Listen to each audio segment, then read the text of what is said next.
কোনোদিন যদি এই মেয়েটির চোখ দিয়ে এক ফোঁটা জল পড়ে তাহলেই প্রলয় নেমে আসবে।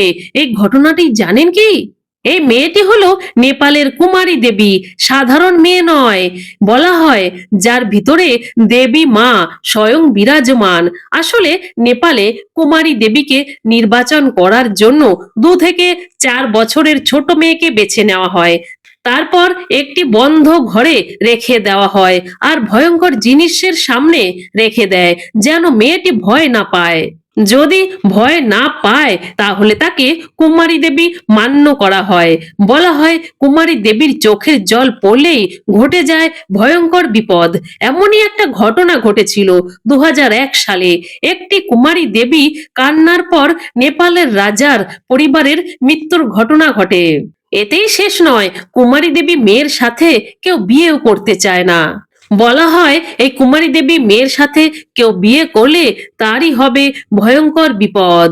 বন্ধুরা, আপনারা কি জানেন? কমেন্ট একবার লিখে যান, জয় কুমারী দেবীর জয়।